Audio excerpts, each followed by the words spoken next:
Iyi ni ingando Nimukurikiye. Mbahaye ikaze mwebwe mudukurikiye ari bwo bwa mbere, namwe musanzwe mudukurikira mwarakoze subscribe, namwe mutarayikora ariko mukaba mukunda ibiganiro tubagezaho. Tariki ya 8 z'ukwa gatatu muri 2014, indege ya kompanyi Malaysia Airline MH370 yari itwaye abagenzi 239 berekeza i Beijing mu gihugu cy'Ubushinwa yaburiwe irengero.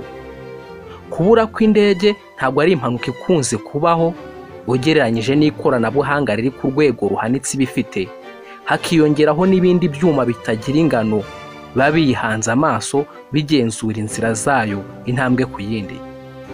Ariko nubwo bimeze gutyo, tariki ya 8 z'ukwezi kwa gatatu muri 2014, iyi ndege ya kompanyi ya Malaysia Airline MH370 yarazimiye burundu, iburana n'abagenzi bari bayirimo bose uko ari 239. Mu kiganiro cyacu cy'uyu munsi tugiye kugaruka ku izimira ry'iyi ndege nuko byaje kugenda kugira ngo iburirwe irengero n'ibintu byagize uruhare muri iri zimira. Ikaze muri iki kiganiro.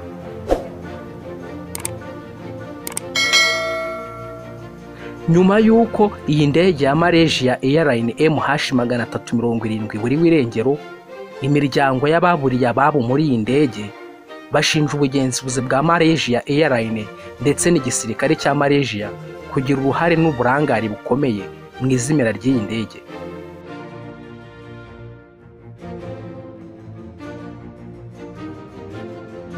Ntago byabayeho kenshi ko indege iburirwa irengero hagashira igihe kirenga umwaka byibuze hataraboneka ibyuma byayo bishobora kuba byagenderwaho mu kumenya ibyateye iyo mpanuka. Indege mbere yo guhaguruka ibihanzwe amaso ku buryo bukomeye n'ibyuma by'ikoranabuhanga biba bigomba kugenzura neza urugendo rwose ku buryo butibeshwaho kuva ihagurutse kugeza yongeye kugwa ku kindi kibuga. None se niba ari uko bimeze, iyi ndege yaciye muri humyite abari bashinzwe ubugenzuzi bwayo ku buryo izimira burundu, ntihagire umuntu n'umwe wabashije kumenya irengero ryayo.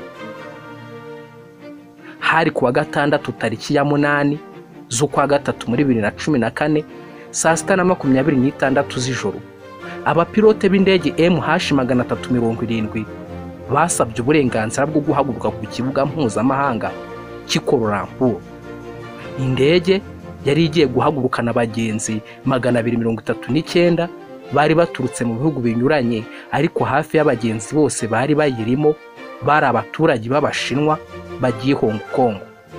Kapiteni Zahari Ahmed Shah niwe wari umupilote wari ugiye kugurutsa iyi ndege. Uyu mupilote yari amaze imyaka 30 yose akora akazi ko gutwara indege, ariko nyirizina akaba yari atwaye amasaha 18,000. Iburyo bwe hari umufasha wa pilote, umusore w'imyaka 27 witwaga Farik Abdul Hamid. Abdul Hamid yari ashinzwe gutanga ubutumwa muri iyi ndege. Mu buzima busanzwe, Kapiteni Zahari Ahmed Shah yari umukozi w'inyangamugayo ufite umutima mwiza ku buryo umukoresha we atigeze amubonaho ikosa na rito. Muri iyo myaka 30 yose yari amaze akora akazi ko gutwara indege. Uyu mupilote Zahari yari inshuro ye ya mbere akoze urugendo ari kumwe n'umufasha utaragira uburambe mu kazi. Mbere y'uko iyi ndege ihaguruka, itumanaho ryose ryari ryifashe neza nk'ibisanzwe, maze nijoro saa 6:41 indege MH370 yari itangiye kuguruka.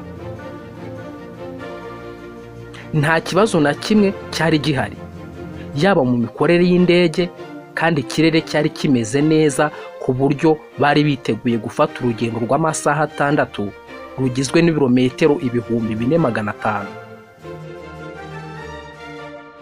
Iyi ndege yagombaga gufata urugendo rwose igaca hejuru y'ikirere cya Vietnam, ikaza kunyura no mu kirere cy'Ubushinwa mu burengerazuba bwa Hong Kong, ikagera i Beijing mu murwa mukuru w'Ubushinwa.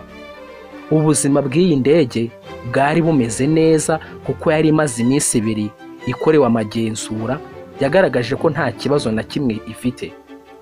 isaa 7:19 iyi ndege yari imaze kugera hagati y'ikirere cya Malaysia n'icya Vietnam. Abagenzura indege ku kibuga cya Kuala Lumpur nk'uko bisanzwe basabye umupilote wari utwaye indege MH370 kwimenyekanisha ku kibuga cy'indege cya Ho Chi Minh kugira ngo akomeze urugendo mu kirere cya Vietnam nta nkomyi. Maze nyuma y'uko bamusabye kwimenyekanisha, ijwi ritamenyekanye rituruka muri iyo ndege rirabasubiza ngo mugire ijoro ryiza. Iryo jwi ngo mugire ijoro ryiza ryumvikanye rimeze nk'iry'umuntu, ariko nta wabashije kumenya uwo muntu uwo ari we. Ngubwo ubutumwa bwa nyuma bwoherejwe ku isi n'indege ya Malaysia MH370 mbere y'uko iburirwa irengero. Nyuma y'iminota mike bakimara kumva iryo jwi, indege yavuye ku murongo wayo nta nteguza, maze abashinzwe kwigenzura barayibura mu byuma byabo ntibongera kuyibona. Abasobanukiwe neza iby'indege bavuga ko ikintu cyonyine cyari gutuma iyi ndege ita inzira ari uko indege yari kuba iri guca mu kirere kimeze nabi, maze bisabwe n'abayigenzura bakaba bayiha undi murongo mushya igenderaho, ariko ibyo byose nta byabayeho. Ikirere cyari kimeze neza 100% ku buryo cyatangaga icyizere cyiza mu migendekere y'urugendo. Nyuma y'amasaha 5, isaa 9:30 za mu gitondo, iyi ndege yagombaga kuba igeze ku kibuga mpuzamahanga cya Beijing, ariko ntihabashije kugerayo, ibintu bitumvikanaga neza mu matwi ya bose, kuko nta na rimwe byigeze bibaho mu mateka yo kugurutsa indege yuko indege yazimira muri ubu buryo. Mu masaa 9 za mu gitondo, indege iburiwe irengero, kompanyi ya Malaysia yifashishije urubuga rwa Facebook yatangaje inkuru y'akababaro ivuga ko indege yayo MH370 yari itwawe na kapiteni Zahari Ahmed Shah yaburiwe irengero ahagana mu masaa 8 z'igitondo. Iyi kompanyi yavuze ko irimo irakorana n'inzego z'ubutegetsi n'abandi bose bireba, ndetse ko yamaze kohereza itsinda ry'abashakashatsi hamwe n'abatabazi kugira ngo bashakishe iyo ndege. Bahise basezeranya ko bari buze gukomeza gutanga andi makuru mashya ku birebana n'izimira ry'iyi ndege, gusa byaje kurangira batabashije kumenya irengero ryayo. Iyi ndege yaburiwe irengero yari yahagurutse ku kibuga cy'indege yanyoye toni 6 z'amavuta. Ukurikije urugendo yari imaze kugenda, ntabwo aya mavuta yari yagashizemo. Mu byumvikana iki gitoro cyayo ntabwo cyari cyagashize, bivuze ko yari ikiri kugurukira mu kirere kitazwi, kuko nta kindi kibazo tekinike yari ifite cyari gutuma ihanuka cyangwa ikagira ibindi bibazo. Amakuru akijya hanze ko iyi ndege MH370 yari itwaye abagenzi 239 yaburiwe irengero, ibinyamakuru birenga 300 byahise bihurira n'imiryango y'ababuze ababo ku kibuga cya Kuala Lumpur gushaka amakuru. Inzego z'ubutegetsi iki gihe zabajijwe uko bimeze, ariko zimana amakuru kuko nazo nta makuru arambuye zari zifite byo guha rubanda ku birebana n'izimira ry'iyi ndege, kuko byari ibintu bitarasobanuka na gato.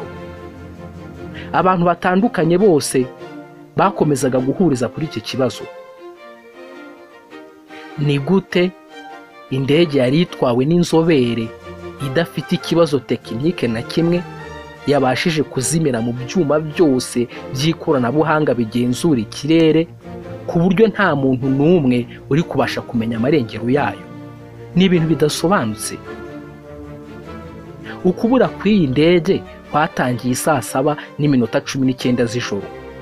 Ni ukuvuga amasegonda 90 yonyine nyuma y'uko bwa butumwa bwa nyuma bwatanzwe n'indege bwari bumaze kumvikana. Mu bwibuke bwa butumwa bwavuga ngo mugire ijoro ryiza. Ikosa ryose ryatumye indege izimira byabaye muri aya masegonda 90 nyuma yo kumva ubutumwa bwa nyuma. Aya masegonda 90 ni amasegonda akomeye cyane, kuko niyo yakozwemo ikintu cyatumye iyi ndege iburirwa irengero. Ku isaha ya saa 7:21 radiyo y'indege ituma ibasha kuboneka ku byuma bigenzura izwi ku izina rya transponderi yavuye ku murongo. Ibi bivuze ko iyi transponderi yajimijwe. Iyi radiyo niyo itanga amakuru yose y'indege ikayaha abagenzura indege baba bari ku kibuga cy'indege. Iyo aka kuma kitwa taransiponderi karimo kwaka gatanga amakuru y'aho indege iherereye mu bujyejuru, umuvuduko ifite, nomero yayo, ndetse kakanagaragaza aho yerekeza. Abahanga mu bugenzuzi bw'indege bavuga ko iyi taransiponderi itagombaga kuzima na rimwe mu gihe cyose indege biri mu kirere. Gusa ibitangaje ni uko taransiponderi ya MH370 yazimye ikiri mu kirere, kandi uko byagenda kose iyi taransiponderi idashobora kuzima mu buryo bw'impanuka. Ntabwo ishobora kuzima mu buryo bw'impanuka. Itangiriro ryo kuzimira kw'iyi ndege kwatangiranye no kuva ku murongo kw'aka kuma gatanga amakuru y'indege. Birasa naho nyuma y'uko aka kuma kazimye hari undi muntu cyangwa ikindi kintu cyatangiye gukura ku murongo ubundi buryo bwose bw'ikoranabuhanga indege ishobora gukoresha kugira ngo ibe yatanga amakuru ku bantu bari hasi. Ikibazo gihita kiza ku mwanya wa mbere ukimara kumva ibi ni ukwibaza ngo ninde wari uri mu ndege uzi akamaro k'aka kuma n'ingaruka byagera gakuwe ku murongo ku buryo yafashe icyemezo cyo kukazimya ku nyungu ze bwite, akazimiza indege n'abari bayirimo bose. Aka kuma ka taransiponderi kaba kagenzurirwa mu cyumba abapilote batwariramo indege, icyumba kitajya gipfa kwinjirwamo na buri wese ubonetse mu gihe cy'urugendo rw'indege. None yaba ari payiroti w'indege wajimije aka kuma, cyangwa byaba ari ikindi kibazo cyabaye cyatumye aka kuma kikura ku murongo? Iperereza ryarakozwe kugira ngo hamenyekane undi muntu ushobora kuba wari uri mu ndege waba azi iby'aka kuma, maze rigaragaza ko umuntu umwe rukumbi wari uri muri iyi ndege uzi iby'aka kuma gakora nuko kakurwa ku murongo ari kapiteni Zahari Ahmed Shah wenyine. Nta wundi muntu wari muri iyi ndege wari uzi imikorere y'aka kuma. Kuba bwana Zahari ari we wari uzi kandi ufite ubushobozi bwo gufunga aka kuma, byibazwa niba yari yarabaye ikihebe cyangwa yari afite ibibazo byo mu mutwe ku buryo yaba yarashatse kwiyambura ubuzima akanabwambura abandi bantu 239 bari kumwe nabo. Iyi ni ingando online mukomeje gukurikira. Niba udukurikiye utarakora subscribe, aka niko kanya keza ko kuyikora kugira ngo ujye ubasha kugerwaho n'ibiganiro bitandukanye tugutegurira. None Kapiteni Zahari ni muntu ki muri rusange? Kapiteni Zahari Ahmed Shah yari intiti mu by'ikoranabuhanga, akaba yaratangiye gukora muri kampani ya Malaysia Airline akiri umwana muto, kandi abakoresha be bemeza ko yari afite umutima mwiza, mbese kumwe tuvuga ngo uyu muntu afite umutima wa kimuntu. Hari ibitangazamakuru binyuranye byagaragaje ko Kapiteni Zahari yari afite ibibazo bye bwite ku buryo iryo joro atagombaga gutwara indege. Ibi bitangazamakuru byavuze ko iryo joro rimwe mbere y'uko Kapiteni Zahari aza gutwara indege, umugore we yari yamutanye urugo akajyana n'abana bose. Ibi bikaba intandaro yo gutuma azimiza abantu kubera uburakari yarazanye mu kazi. Ibi byatangajwe n'ibitangazamakuru. Muramu wa Kapiteni Zahari yarabihakanye. Yavuze ko ubusanzwe mu gihe Kapiteni Zahari yabaga afite akazi, umugore n'abana bavaga mu rugo bakaba bagiye ahandi hantu kugira ngo barusheho kumva badasigaye bonyine mu rugo. Akavuga rero ko nta kidasanzwe cyabaye kuri uwo munsi ku buryo byaba byaratumye bwana Zahari ahungabana mu mutwe. Uyu muramu wa Kapiteni Zahari akaba musaza w'umugore we, yitwa bwana Aswad Hani. Bwana Zahari nk'umuhanga cyane mu by'indege, ngo hari akadege gato cyane yari yarikoreye yagiraga mu rugo iwe ku buryo yajyaga kagurutsa igihe abishakiye. Gusa ibi nta gitangaza kibirimo kuko atari we mupilote wenyine wagiraga akadege gato agurutsa, kuko abapilote benshi baba badufite bakatugurutsa bari mu myitozo no gukomeza kwimenyereza iby'indege. Hari ikindi kintu ibinyamakuru byagaragaje bivugwa ko gishobora kuba cyaratumye Zahari azimiza indege kugira ngo yihorere mu buryo bumwe cyangwa ubundi.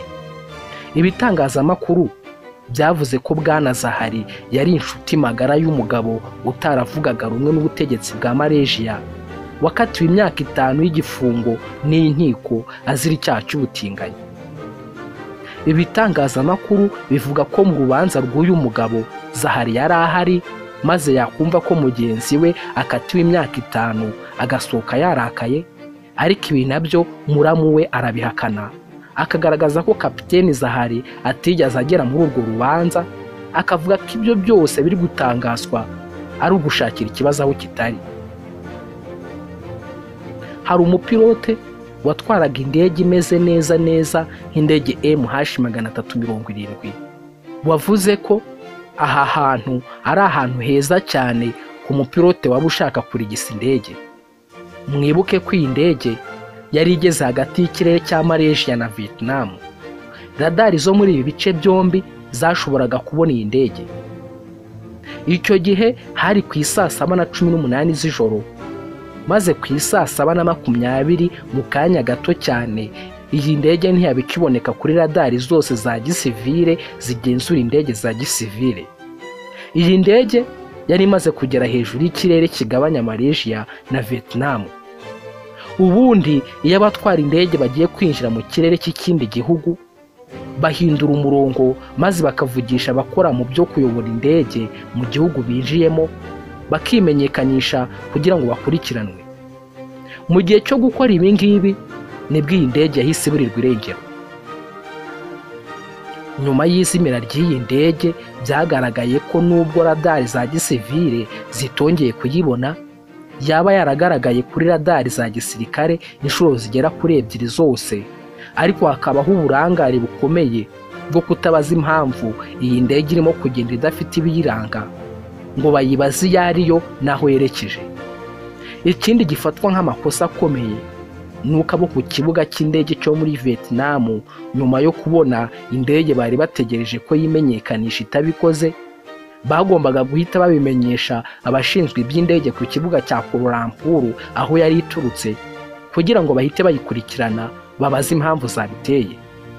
Ibi ntibyigeze bikorwa amaguru mashya, kuko babikoze mu gihe kingana n'iminota 20 yose guhereye aho indege yaburiye, mu gihe byakabaye byarakozwe nibura mu gihe cy'iminota 3 cyangwa iminota 4 kuva aho baboneye ko indege bari bategereje ko yimenyekanisha itigeze yimenyekanisha. Gutangaza ko ubuze indege nyuma y'iminota 20 yose ni amakosa agaragaza uburangare bukomeye bwabayeho mu mateka yose yo kugurutsa indege kuva isi yaremwa. Iyi ndege MH370 yaburiwe irengero burundu. Nta uzi neza aho yaburiye kugeza n'amagingo aya. Abashakashatsi bakomeje gushakisha batekereza ko indege yaba yarakomeje kuguruka igashiramo amavuta ikaza kugwa nk'ahantu mu nyanja runaka, aho byakekwaga ko yaba yaraguye mu majyepfo y'inyanja y'Ubuhinde. Nyuma y'ibyumweru 2 indege ibuze, leta ya Malaysia mu ijwi rya Minisitiri w'Intebe yaje kwemeza ko indege MH370 hakurikijwe ubushakashatsi bushya yakomeje kuguruka ikaza gushiramo amavuta, maze ikagwa mu majyepfo y'inyanja y'Ubuhinde. Gusa muri iyi nyanja bagiyeyo barashakisha, ariko nta kintu na kimwe yaba umurambo cyangwa igisate cy'iyi ndege kigeze kigaragara muri iyi nyanja ngo bibe byagaragaza koko ko iyi ndege arimo yaburiye. Ni mu gihe abantu batandukanye bakomeje kugaragaza ko hari ibindi binyabuzima biba mu kirere biturusha ikoranabuhanga kure, bikunze kurigisa indege z'abantu mu buryo budasobanutse, dore ko iyi ndege atari yo ya mbere cyangwa ya kabiri yaburiwe irengero mu buryo budasobanutse, ku buryo nta gisigazwa cyayo na kimwe kigeze kiboneka. Ese koko ibivejuru byaba bibaho cyangwa ni inkuru z'amakabyankuru? Iyi ni ingando online mwari muteze amatwi. Niba hari igitekerezo cyangwa inyunganizi, watwandikira unyuze kuri page yacu ya Facebook yitwa ingando online, cyangwa ukatwandikira unyuze mu mwanya wagenewe comment. igitekerezo cyawe tuzagisoma maze tugusubize. Niba wakunze iki kiganiro ushobora kubigaragaza ukanda ahanditse like, waba utagikunze nabwo ukabigaragaza ukanda ahantu hari akamenyetso k'ikiganza gifite igikumwe kireba hasi. Mwakoze kudukurikira, ndabashimiye naho ubutaha.